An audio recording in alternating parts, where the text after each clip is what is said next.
c'est pas un cadeau de Noël, un nouveau téléphone. Wow! Zut. OK, c'est correct. Non. Alors, bon matin, bon dimanche matin. Mois de décembre, hein? On sent-tu Noël arriver? En tout cas, le froid est arrivé. Ça, on peut confirmer la belle température d'hiver. Hein, la belle, pour certains, pas nécessairement, mais ça dépend. Hein, il y a les avantages du froid tout de même. Alors, c'est une joie. Aujourd'hui, on continue notre série dans Faim et soif de Dieu. Cette petite série sur la prière, à considérer, à approfondir, à réfléchir nos temps qu'on a avec le Seigneur. On en a parlé un petit peu, on va parler à la fin aussi sur ce projet 30-24. Notre frère Renan en a parlé rapidement. Je vais prendre le temps aussi d'expliquer quelques détails sur le sujet. Eh bien, aujourd'hui, on se lance sur un sujet particulier, le jeûne. Hein? Qu'est-ce que le jeûne?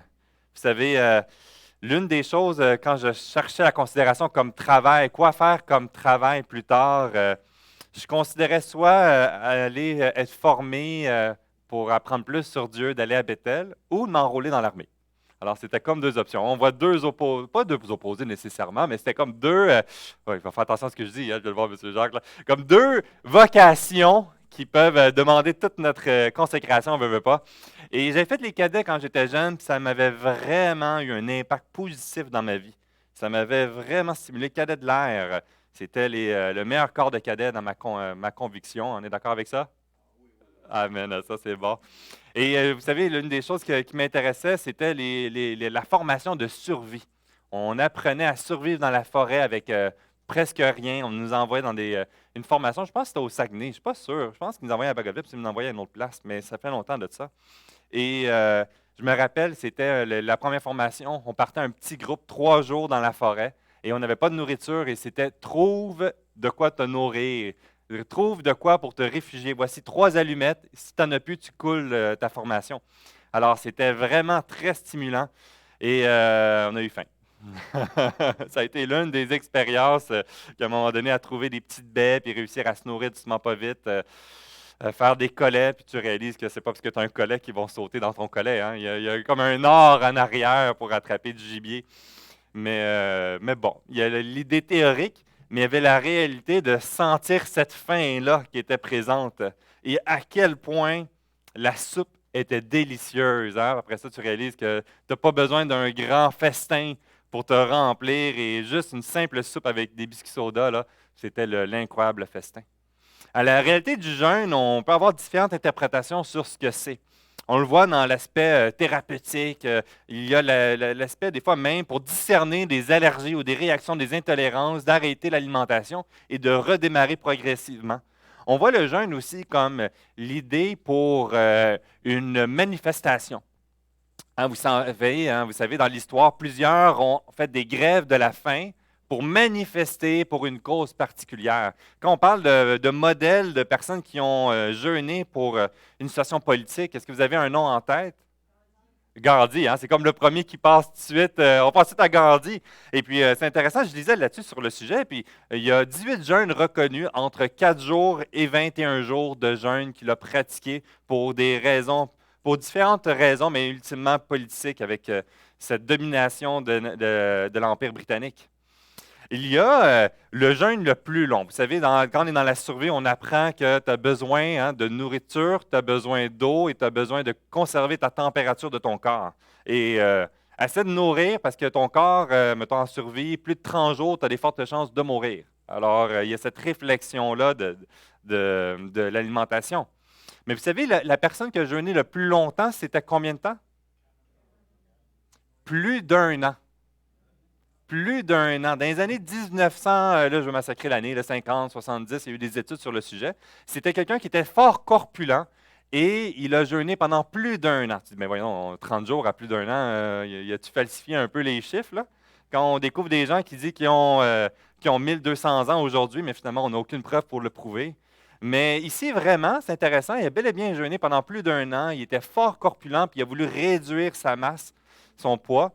Mais l'accompagnement médical, mais il y avait tous les éléments nutritifs. mais il y avait toute la levure qu'il donnait pour l'aider à se nourrir. Fait que finalement, c'est un jeûne, mais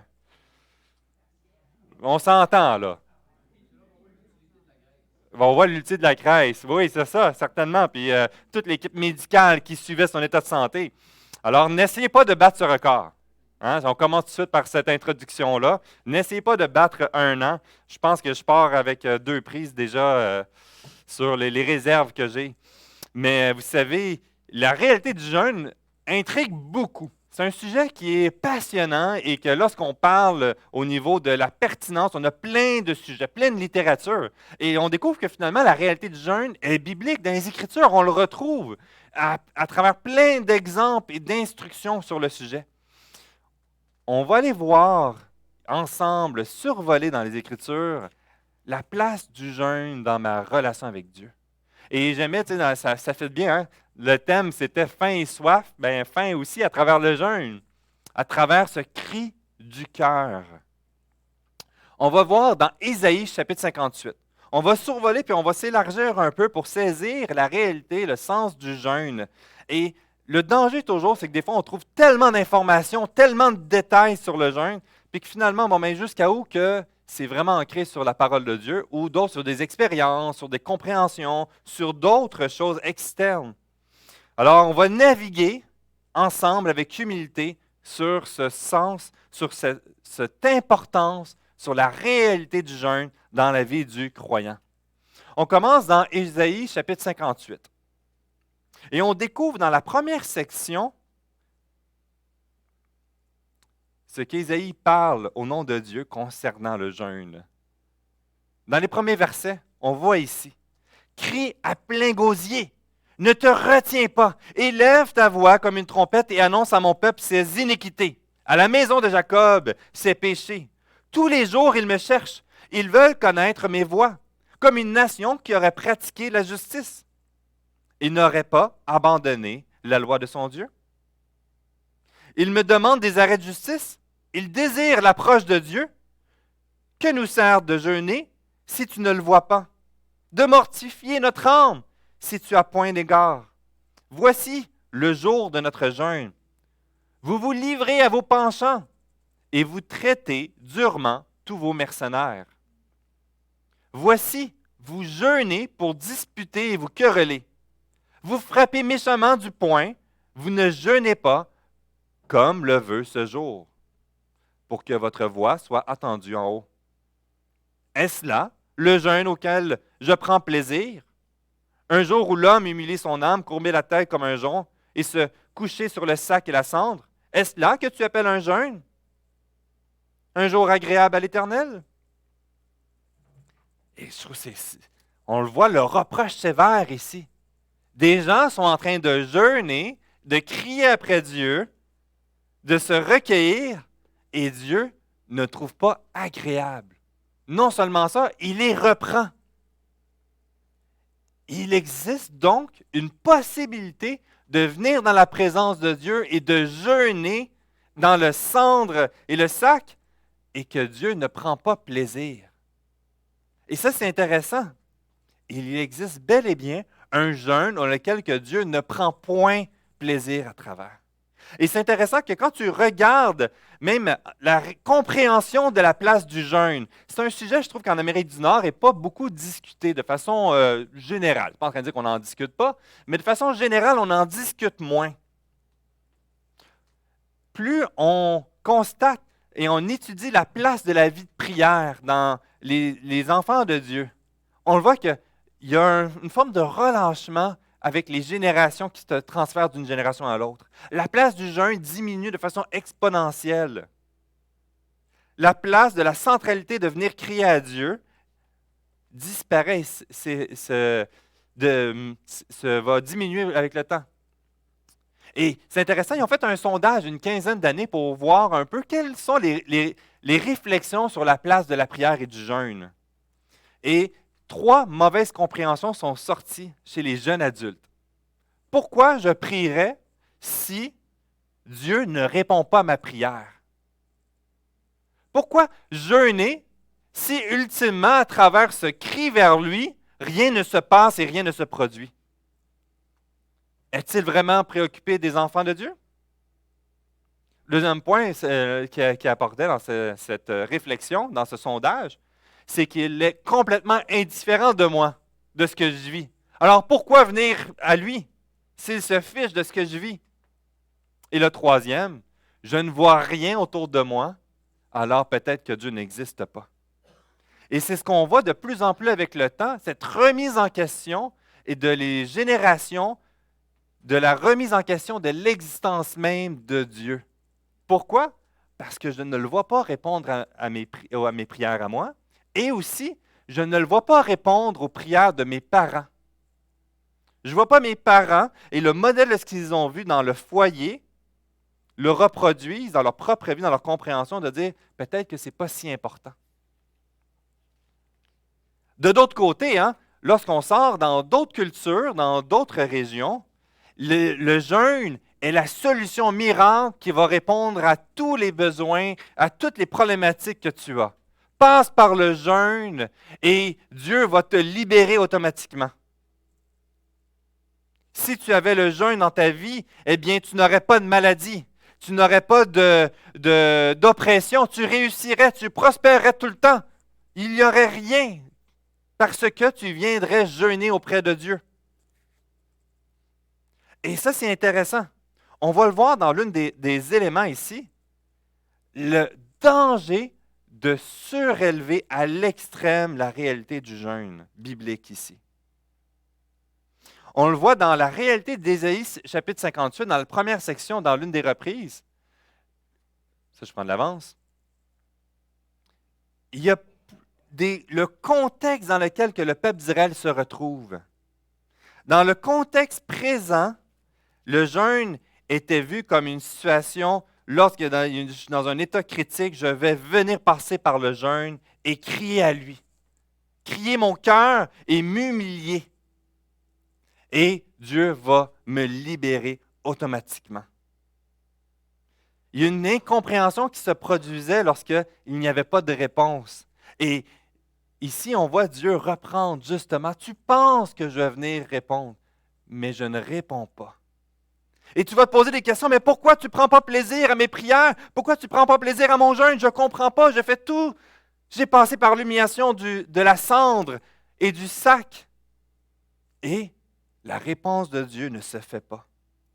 Il y a une incompréhension à la base dans cette compréhension que la solution miracle, en venant vers Dieu, et parce que je m'humilie, Dieu va venir répondre à mon désir, à mon besoin.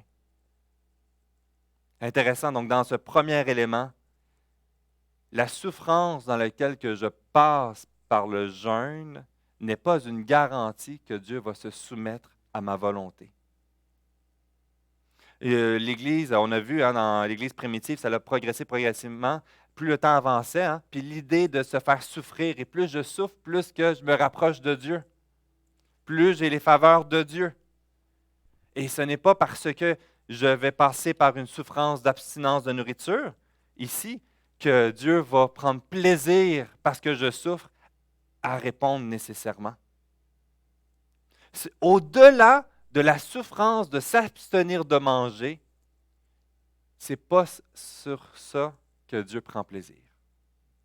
Il dit, OK, est-ce que ça serait d'abord la durée du temps? Plus c'est long, plus Dieu prend plaisir, plus il voit que je passe dans cette étape de processus pour plaire à Dieu. Alors, au lieu de faire une fin de semaine ou une journée, je vais faire un 30 jours, un 40 jours.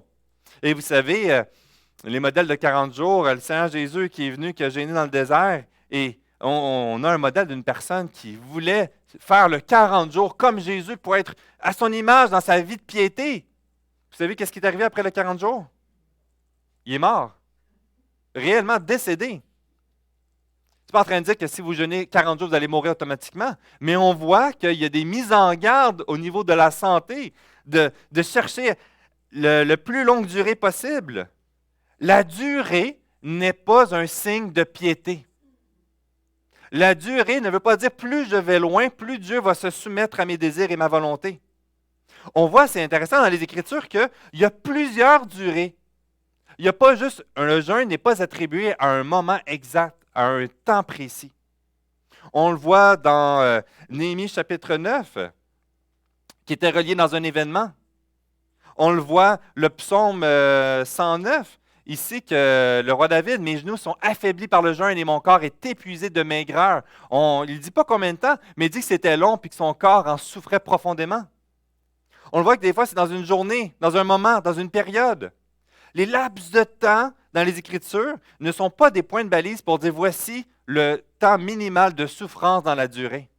Mais c'est intéressant de voir tout de même que dans les Écritures, selon les situations et les gravités, la durée suivait aussi. Dans la recherche de la volonté de Dieu, dans une décision à prendre, dans ce moment bien précis, un jeûne se pratiquait pour quelques jours. Dans une période de désespoir et on va le voir un peu plus tard, mais de détresse, le peuple d'Israël se réunissait et jeûnait. Les fêtes religieuses, une journée de jeûne qui est instituée. La durée n'est pas un signe de piété. La souffrance de s'abstenir n'est pas sur ce point-là que Dieu prend plaisir à répondre aux désirs de notre cœur. Le sujet du jeûne, certains même vont aller dans l'autre côté au niveau de l'aspect tabou. Hein? Si j'en parle pas puis je garde ça caché, Dieu va prendre plaisir. Et si quelqu'un découvre que je jeûne, et là, ça vient de passer outre. La réalité de ce jeûne n'est pas reliée sur le secret. Et plus c'est caché et secret, plus Dieu prend plaisir. Quand on a une famille, puis que si je jeûne, mes enfants vont leur remarquer que je ne mange pas avec eux. Là, je ne vais pas les chicaner ou faire semblant de manger ou quoi que ce soit. Le jeûne n'est pas annulé à ce moment-là. On va le voir, même au contraire, la beauté et la pertinence de jeûner ensemble et non un jeûne qui doit être toujours secret et caché. Le plaisir dans lequel que Dieu prend n'est pas sur nécessairement le fait que c'est individuel et secret. C'est bien plus que ça. On voit des fois l'un des passages qui est utilisé pour croire que si quelqu'un sait que tu jeûnes, c'est mal vu. Mais on va le voir encore, ça frappe sur ce même clou qu'on voit depuis le début. Ici, dans Matthieu chapitre 6 et versets 16 à 18, « Lorsque vous jeûnez, ne prenez pas un air triste comme les hypocrites qui se rendent au visage tout défait pour montrer aux hommes qu'ils jeûnent. Je vous le dis en vérité, ils reçoivent leur récompense. Quand tu jeûnes, parfume ta tête et lave ton visage, afin de ne pas montrer aux hommes que tu jeûnes, mais à ton Père qui est là dans les lieux secrets, et ton Père qui voit dans les secrets te le rendra. » Ici, ce n'est pas la honte de voir que les gens savent que tu jeûnes. Hein? Qu'est-ce qui met en lumière en arrière? Encore dans la recherche de tes motivations du cœur. Hein? Cette mascarade, cette façade qu'on peut montrer aux autres à quel point nous sommes pieux et de montrer les symboles de mon jeûne. Voici, j'ai jeûné aujourd'hui. Regardez-moi comme je suis pieux. Tu sais, voici, tu as eu ton mérite. C'était ça. Parce que Dieu ne trouve pas plaisir en l'orgueil, la vantardise. On montre encore, on creuse, puis là on découvre ce que Dieu ne prend pas plaisir. C'est bien plus qu'un moyen miracle. Vous savez, ici, on parlait, je ne sais pas avec qui on parlait, des systèmes pyramidales. Puis que le danger, quand ça rentre dans une église, je ne sais pas si c'est une rencontre de prière mercredi ou... c'est ça, on en parlait de ça. On parlait des dangers de faire rentrer pas faire rentrer des vendeurs, mais des concepts, puis que là, on met une pression dans l'église de vendre, puis d'impliquer la personne, puis tu te sens mal vu que c'est un frère ou une sœur en Christ, mais tu ne veux pas te lancer dans la vente commerciale. Et puis, nous aussi, à un moment donné, on s'était fait pas avoir, mais quelqu'un était venu, puis ma femme venait d'accoucher, elle n'avait pas beaucoup d'énergie, puis elle voulait venir donner quelque chose. Puis c'était une amie de quelqu'un de l'église, puis c'est super gentil, elle est venue, puis finalement, quand elle rentrait, elle ne voulait plus sortir de la maison parce qu'elle voulait nous vendre son truc. La solution miracle. Le produit qui allait guérir tous les problèmes du monde, qui allait redonner l'énergie de ma femme, qui allait avoir toutes les choses réglées si elle prenait et s'engageait avec des versements réguliers pour pouvoir acheter le prochain, puisque tu en as besoin de continuer. On aime ces affaires-là. Si les gens ne mettent pas la solution miracle, tel produit ou autre, ça ne se vendrait pas.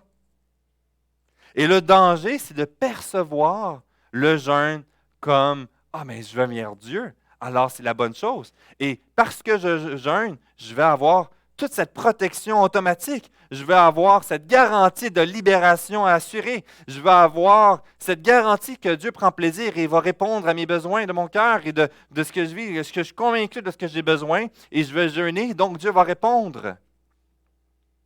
On voit des modèles ici, comme dans cette solution miracle. Vous savez, hein? Lorsque les disciples exerçaient le ministère, ils partageaient, puis il y avait des guérisons qui se prophétisaient, il y avait des exorcismes. Et là, ici, qu'est-ce qui se passe? Ça ne fonctionne pas. Et ils viennent voir Jésus, puis il dit, mais comment ça, on n'est pas capable? Et il dit, cette sorte de démon ne sort que par la prière et par le jeûne. Ah! Alors nous allons jeûner et tout le monde invisible va se soumettre à notre volonté et on va pouvoir parler avec autorité. À travers le jeûne, c'est réglé, on a trouvé la solution miracle. Super! Est-ce vraiment ça? Est-ce que le jeûne est bel et bien le moyen d'action que Dieu nous a donné afin de répondre à tous ses désirs? Avoir cette autorité sur la création, d'avoir cette autorité sur le monde invisible? Pourtant, ici, qu'est-ce que Jésus est en train d'adresser encore une fois? Le manque de foi. De dépendre envers Dieu et non sur leur propre capacité. Ici, le jeûne était bien plus que juste un moyen d'action qui nous permettait d'accomplir des grandes choses. Ici, le peuple d'Israël avait, dans ce contexte-là, perdu de perspective la place du jeûne, de ce qu'elle représentait. Et que dans leur vie, ils vivaient de façon débauchée, ils vivaient de façon sans considération avec les autres, avec, on le voit, hein, qui mortifiaient leur âme, ils jeûnaient, on voit dans le verset 3. Puis ensuite, le jour de votre jeûne, vous vous livrez à vos penchants. Ah, Seigneur Dieu, voici, à travers ce jeûne, je me prive et je viens vers toi, Tout-Puissant. Mais Dieu, lui, tandis qu'il voit ce que tu dis, il voit aussi ce que ton cœur vit. Il voit l'amertume qui est présent, la vengeance qui est là, le mépris qui est présent. Ils se sont éloignés de la loi. Ils se sont éloignés de la crainte de Dieu, des voies de la sagesse. Et au jour du jeûne, ils font tout ce qu'il faut pour démontrer leur humilité et leur besoin de Dieu en apparence et viennent crier auprès de lui. Mais pourtant, Dieu ne répond pas à ce moment-là. Voici, dans le verset 6 à 14, le jeûne qui plaît à Dieu. Voici le jeûne. Je n'ai pas marqué la bonne référence en haut. C'est verset 6. Voici le jeûne auquel je prends plaisir. Détache les chaînes de la méchanceté. Dénoue les liens de la servitude. Renvoie libres les opprimés. Que l'on rompe toute espèce de joug. Partage ton pain avec celui qui a faim. Et fais entrer dans ta maison les malheureux sans asile. Si tu vois un homme nu, couvre-le. Et ne te détourne pas de ton semblable. Alors ta lumière poindra comme l'aurore. Et ta guérison germera promptement. Ta justice marchera devant toi. Et la gloire de l'Éternel t'accompagnera. Alors tu appelleras et l'Éternel répondra. Tu crieras et il dira, me voici. Si tu éloignes du milieu de toi le joug, les gestes menaçants et les discours injurieux, si tu donnes ta propre subsistance à celui qui a faim, si tu rassasies l'âme indigente, ta lumière se lèvera sur l'obscurité et tes ténèbres seront comme le midi. L'Éternel sera toujours ton guide. Il rassasiera ton âme dans les lieux arides. Il redonnera de la vigueur à tes membres. Tu seras comme un jardin arrosé, comme une source dont les eaux ne tarissent pas. À travers ce jeûne, on le voit, c'est évident que il y a une réalité, autant dans l'Ancien que dans le Nouveau Testament, de se priver de nourriture pour une période, de prendre ce temps et découvrir dans l'Ancien Testament tous les indicateurs qui nous aident à saisir la place pour le vivre dans notre relation aujourd'hui. Mais c'est bien plus que juste dire j'arrête de manger, puis je fais comme si de rien n'était. Il y a quelque chose de fondamental sur laquelle ce jeûne s'appuie. Et ça commence premièrement à travers la disposition du cœur. Notre disposition du cœur à venir dans sa présence. Venir juste dans sa présence sans considérer qui il est. Dans le mouvement 30-24 qu'on fait dans les matins, on survole chaque semaine un aspect. La première semaine, c'était sur quoi? Sur notre regard qui se dirige vers ce Dieu saint. Des prières de louange, d'adoration, de découvrir dans les Écritures l'émerveillement de sa sainteté et de sa grandeur. Et plus je conserve mon regard vers lui, plus ça la produit quoi? La mise en lumière de notre condition pécheresse. Les mensonges que nous nourrissons, que nous avons acceptés, qui se sont enracinés dans notre vie. Et lorsque je m'arrête et que je me tourne vers lui, cela va révéler ma disposition de mon cœur. Cela va révéler ma condition. Et ce n'est pas joyeux à la base. Il y a une question qui est humiliante. C'est tellement plus facile de fuir la face de Dieu afin de ne pas être exposé à la sainteté qui ne met pas en lumière notre condition de cœur. Le jeûne est attribué, puis on le voit dans l'Ancien Testament, toujours cette référence d'une question de cette humiliation, d'une tristesse ou de deuil. Ça se vivait seul ou collectivement. Mais certainement dans la prise de conscience de la gravité de notre vie, dans la prise de conscience de nos manquements, de notre désobéissance, de nos doutes. Et qu'à ce moment-là, nous venons à travers le jeûne dans un esprit d'humiliation, d'humilité, de tristesse.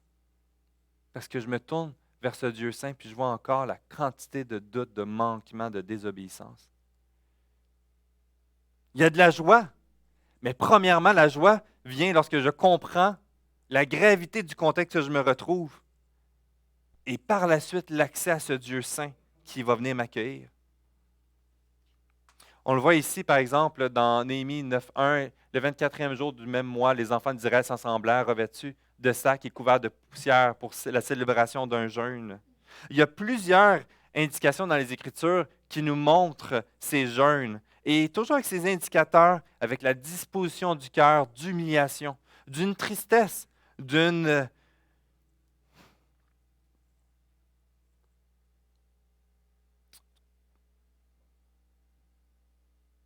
compréhension que je me tourne vers ce Dieu saint, pas parce que je suis bon. Une sainte crainte de Dieu. Une sainte crainte de Dieu qui fait qu'aujourd'hui, on s'arrête et on va tourner vers lui, puis on va venir crier vers lui. Pour plein de contextes différents, il y a plusieurs raisons dans lesquelles le peuple d'Israël venait jeûner. Mais dans les instructions, puisqu'on découvre, ce n'était pas une occasion pour juste demander à Dieu quelque chose afin que ça réponde à notre besoin. On venait s'humilier dans la présence de ce Dieu saint. La pratique du sac et de la cendre était pratiquée comme ce symbole pour justement démontrer la pleine disgrâce, la honte, le volet visible de la honte que je vis et que là, je m'humilie vers Dieu. On ne pratique plus aujourd'hui le sac et la cendre, mais la même motivation dans cette humiliation de venir vers Dieu, de ce besoin de tourner vers lui, est aussi présent dans cette attitude de notre âme, mais aussi de notre corps à travers l'abstinence de nourriture. Lorsque je me tourne, puis comme dans Matthieu 6 qui nous instruisait de venir avec une bonne disposition du cœur, dans notre âme qui soit à l'écoute, je m'arrête dans ma nourriture et je viens me diriger vers lui. Je m'arrête à ce moment-là et je reconnais que par moi-même, je n'y arrive pas et j'ai besoin de Dieu. Mon besoin est mis en lumière dans un contexte où que par mes propres capacités, je suis capable de me nourrir et de trouver la nourriture que j'ai besoin, je vais m'abstenir de ce bien fondamental pour venir nourrir mon âme. Mon corps prend ce repos de la nourriture pour venir se ressourcer en Dieu. Ah, mais je suis capable par moi-même, puis la nourriture est importante. Oui, c'est important. Mais ton âme a besoin de se nourrir aussi. Et c'est fondamental de ne pas perdre de perspective l'importance de nourrir notre âme jour après jour. Et qu'à travers le jeûne, dans cette réalité-là ici, ça passe par ma compréhension de ma faim de Dieu. Ma compréhension que par moi-même, je n'y arrive pas. Que je m'arrête dans des moments de ma vie pour venir dans la présence de Dieu. C'est intéressant que dans les Écritures, on voit 3 exemples de pause, d'abstinence, d'arrêt, que ce soit à travers le jeûne pour la nourriture. On trouve aussi dans un modèle au niveau même de la relation conjugale. Hein, l'apôtre Paul qui nous dit que le couple ne se sépare pas que pour peu de temps, afin de quoi? Vaguer à la prière. Vaguer au jeûne, à la prière, dans cette réalité-là qu'à un moment donné, même le couple, que ce soit juste pour un peu de temps, parce que Dieu, que personne ne sépare ce que Dieu a uni ensemble, mais à un moment donné, il va y avoir des moments que c'est bon et que des fois on se confie, et peut-être même qu'on élève, on idéalise nos familles, nos couples, et à un moment donné, j'ai besoin de m'arrêter, puis de reconsidérer mes motivations et les voies dans lesquelles que j'entreprends. Pour peu de temps, comme pour la nourriture, comme aussi pour le travail. La question du sabbat, de la pause, que je suis capable d'y arriver par mes propres forces, puis c'est facile de se plaire et de se satisfaire et de dire à un moment donné, j'arrête, je prends une pause et je me confie en celui qui est au contrôle de ma vie. Je me confie en celui en qui toute chose appartient. Et à travers la nourriture, ce besoin de mon corps de se nourrir, je m'arrête et je me confie en celui qui prend soin de mon âme seul. Dans cette motivation de cœur. Mais le jeûne dirige notre regard aussi à la bonne place. Dans les motivations du cœur, je viens dans la présence de Dieu et mon regard porte vers Christ. Et c'est intéressant que l'une des fêtes il y avait plusieurs jeûnes décrétés par le peuple d'Israël, puis l'une des fêtes était la fête d'expiation. On ne sait plus ces fêtes annuelles de jeûne par le peuple d'Israël. Puis il y a une raison bien précise.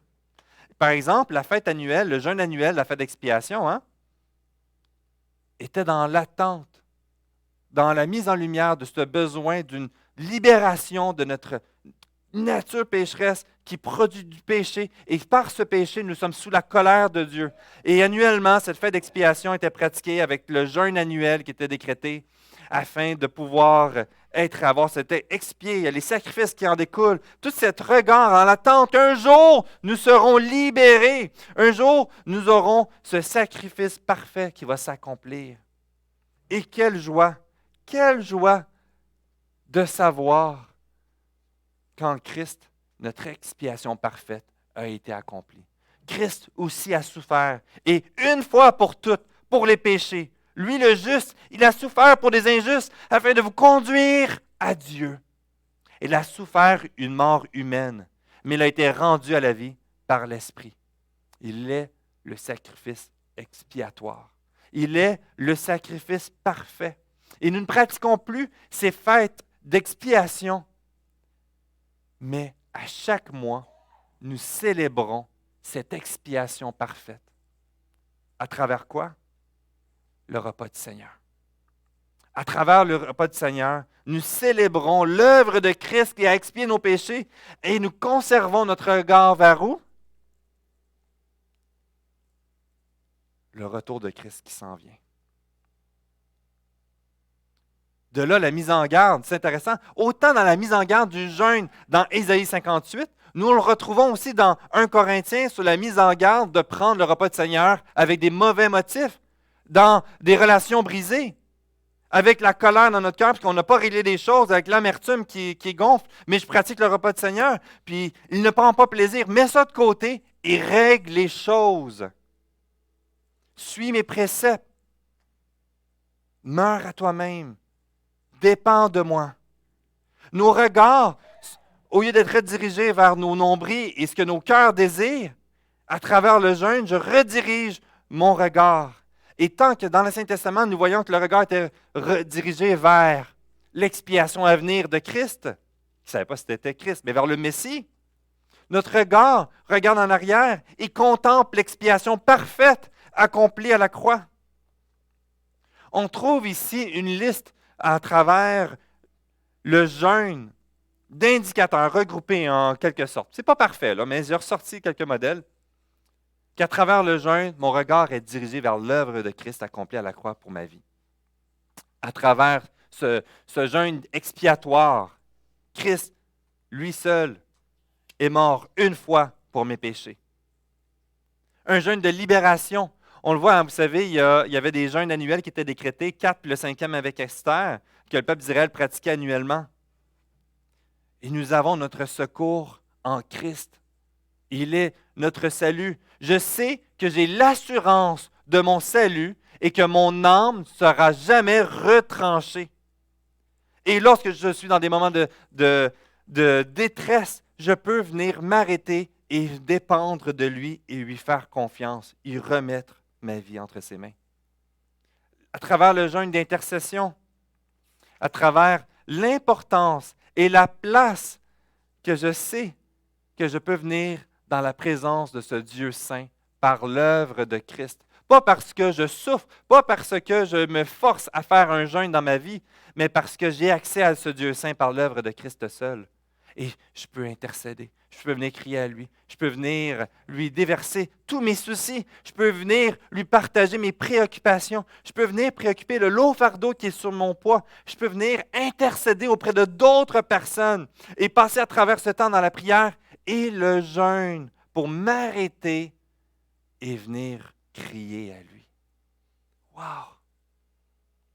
Pour le servir, la place du jeûne dans notre ministère à le servir. Il est tellement facile de servir Dieu sans considérer sa volonté pour nous. Et je me complais par mon don de sacrifice pour lui. Mais à travers le jeûne, c'est important de nous arrêter et de considérer ce qu'il attend pour nous, de chercher sa sagesse, qu'il nous donne une paix. On le voit dans Acte 13, verset 2, qui nous donne par exemple ce modèle pendant qu'ils servaient le Seigneur dans leur ministère et qu'ils jeûnaient. La place du jeûne dans la vie de tous les jours, de nous arrêter des périodes et venir me nourrir de mon Papa céleste. Ainsi que, je ne sais pas si c'est ici, parce que l'époux n'est plus là. Je jeûne avec elle, en me rappelant et ne perdant pas mon excitation qu'un jour, Christ va revenir nous chercher. De ne pas perdre de perspective par la multitude de pressions que je vis dans tous les jours, dans toutes les responsabilités que j'ai, à travers tous les imprévus qui se barouettent de gauche à droite, puis que dans la direction que j'essaie de naviguer, on m'amène à gauche, on m'amène à droite, puis je perds ma joie. Et non, je veux me rappeler, je veux m'arrêter. C'est pour un temps. Mon royaume n'est pas ici. Mon royaume est éternel dans la présence de la gloire de Dieu. Et tandis que les disciples, on voit dans Matthieu 9, 14 à 15, ils n'avaient pas besoin de jeûner, ils étaient dans la présence du Messie, du sacrifice expiatoire dans lequel ils s'en venaient, et qui vont jeûner par la suite lorsqu'il va être parti, avec cet empressement, cette joie, ce zèle, cette joie, en s'arrêtant et de s'exciter au retour de notre Sauveur. Ici, John Piper, il dit dans un livre sur le jeûne, super excellent, A Hunger for God, Affamé pour Dieu. Je ne sais pas c'est quoi le titre en français. Et il dit, Seigneur, je jeûne pour toi parce que je suis attristé que tu sois physiquement parti de cette terre. Alors l'Esprit et l'épouse disent, viens Seigneur Jésus. Et dans l'humiliation et dans le jeûne et dans la prière, nous disons, viens Seigneur Jésus, viens. Dans cette excitation, dans ce rappel que je veux rentrer dans la demeure de mon Père.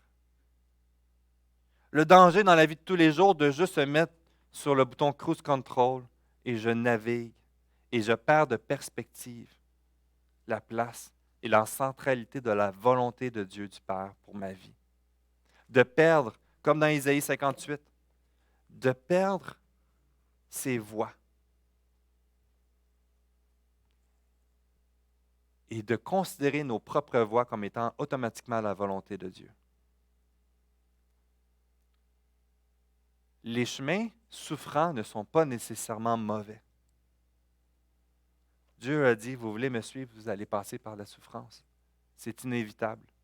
Mais il y a un bon côté dans la souffrance. Le jeûne n'est pas le moyen miracle pour nous éviter de passer dans certains séminaires que Dieu lequel il veut qu'il passe. Ce n'est pas une garantie miracle pour satisfaire nos besoins.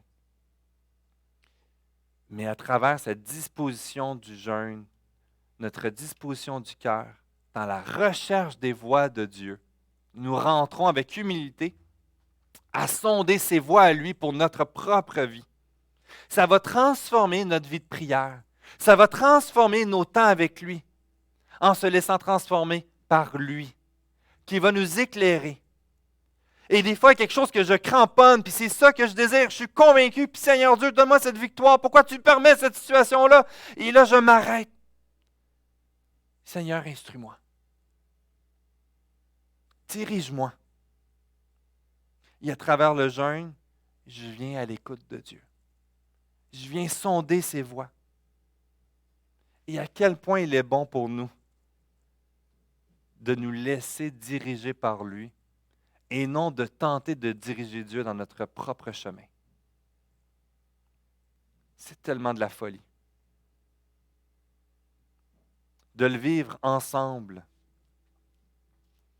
de le vivre de façon personnelle, individuelle, dans nos temps. Je vous encourage à quel point je trouve qu'il est bon dans ma vie de passer un week-end retiré et seul avec Dieu. Passer du temps dans la prière, passer du temps dans le jeûne, passer du temps dans les Écritures. Reconsidérer mes objectifs dans l'année. De voir des situations qui m'affectent, qui est lourd, qui pèse sur mon cœur, puis venir chercher sagesse auprès de Dieu dans sa direction. De le vivre ensemble en titre d'Église. Dans la recherche de sa volonté pour nous. De sonder si nos voies sont en conformité à sa volonté. À jeûner pour nos familles, pour nos enfants. À considérer qu'est-ce que je fais. Est-ce que, même si mes motifs semblent être purs, est-ce que je suis en train de lutter contre ce que tu es en train de faire pour ma vie? Je veux te faire confiance. Dans cette disposition de cœur, dans Isaïe 58, nous met en lumière que se rapprocher de lui va révéler notre condition pécheresse. Et cette humiliation, c'est de reconnaître cette condition pécheresse et venir le confesser à travers Christ. Tout a été pardonné à la croix. Et je viens vers lui, encore une fois, dépendre de lui. À quel point c'est beau et c'est bon le jeûne. À quel point c'est beau et c'est bon de venir crier à Dieu. De venir parler à Dieu dans tous les instants de notre vie, dans la vie de prière. Et de prendre ces temps pour nous arrêter, prendre cette pause et laisser la place qui revient à Dieu. On le voit ici, j'avance. Il est bon de jeûner et ça fait partie de notre vie de piété. On le voit dans Actes 13:2. Dans notre vie de piété, parce que ça va transformer notre façon de voir Dieu.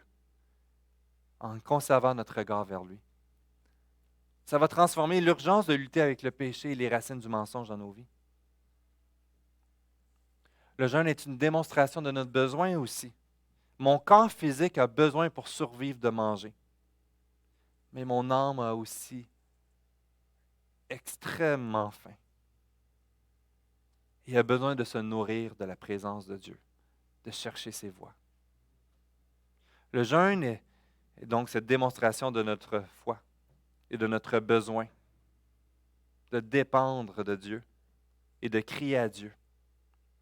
Et plus je me rapproche de lui, plus je lui fais confiance que ses voies et que sa réponse va être bien meilleure que ce que je suis venu lui demander.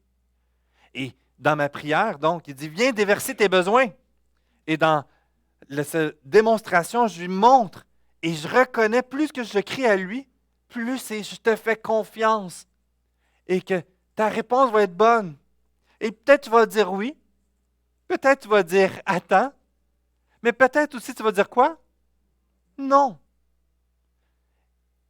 Et le piège, c'est que si c'est selon l'imposition que je mets comme Dieu, comme on voit dans les sondages, je vais être déçu de Dieu parce qu'il a dit non selon ma définition à moi de ce qui est bon. Mais dans mon besoin de lui, j'ai besoin de sa réponse à lui plus que ma propre réponse.